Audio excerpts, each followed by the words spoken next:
This is wallwisher.com. Really, it's just a very, very, very basic tool that can sort of help people organize what they're going to do, or it can help your kids brainstorm and come up with plans for class. I'm going to start off by showing you just how simple it is to really create an account. All you have to do is click the login and register and then type in an email address. Um,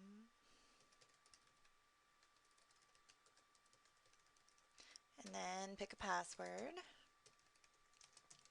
and a nickname and create an account.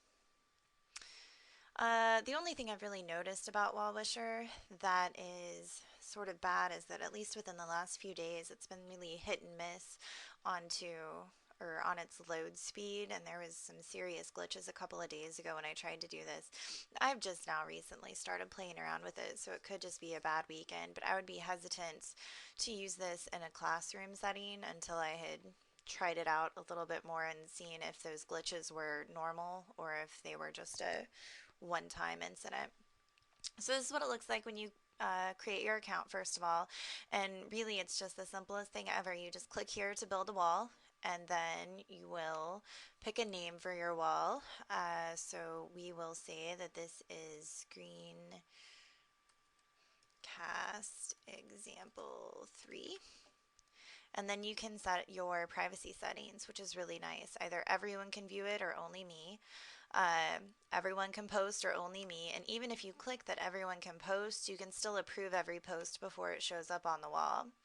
And then you will simply select your background. Wood looks nice.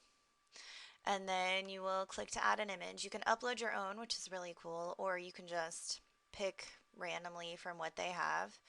And then too, you can add your title and your subtitles. So we'll say that this is Screencast Example 3.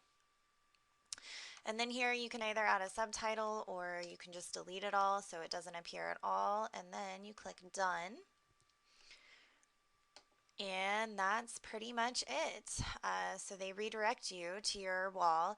And then if you just write that URL down, then you can access it anytime. And then I'm just going to click over to my other account. This is what it looks like when you already have an account. And you log in and it loads up all of the walls that you have. We're going to click this one.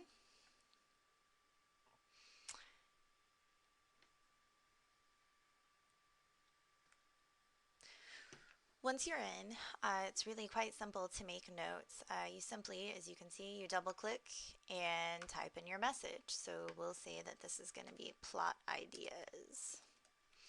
And then click OK. As you can see, when you add a sticky note, you can add an image, audio, or video link, which I did over here already, just so you can see what it looks like.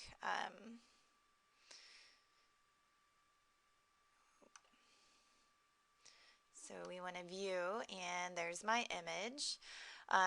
This is an excellent tool, I think, for brainstorming.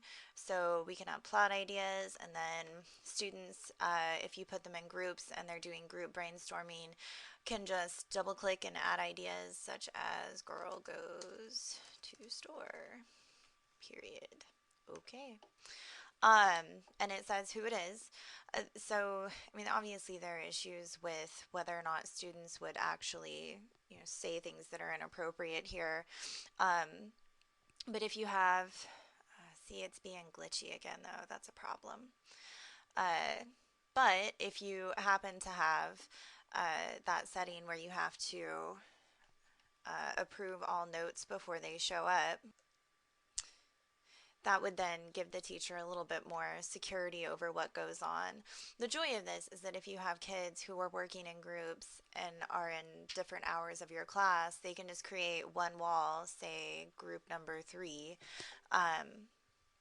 and then they can each add their ideas, and then others can access them from a different hour.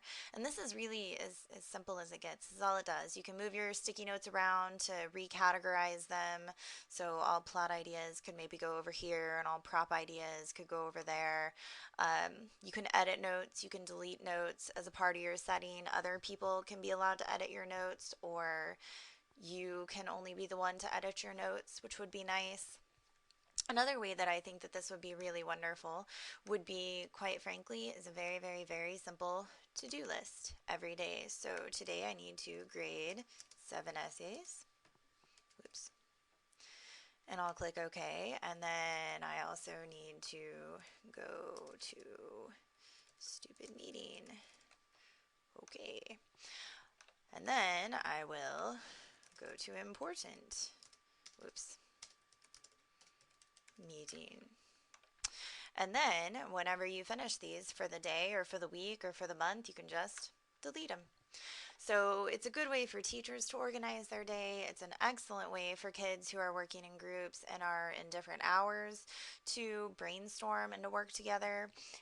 It's also not blocked, and our school has a pretty serious filter on it, but so far as I've discovered, they haven't blocked Wall Wisher, which I think is always an added plus. It's also an excellent way for for kids to organize their days, especially if you have kids that always have a phone um, but have no paper planner and are totally unorganized. This is maybe something that you could get your students to do to organize. Plus, it's kind of nice that it can be personalized. I mean, you can pick your own background. Um, See, it is being very glitchy lately. You can pick your own background. It tracks the posts. It tracks who posted last. You can edit. You can move things around. We've already covered building a wall. Here's their very minimal links. You can go to their blog. They have a fact page, which is quite helpful.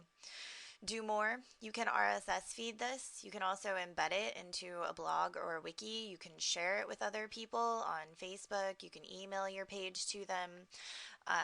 And then, of course, and then, of course, there's always your help link.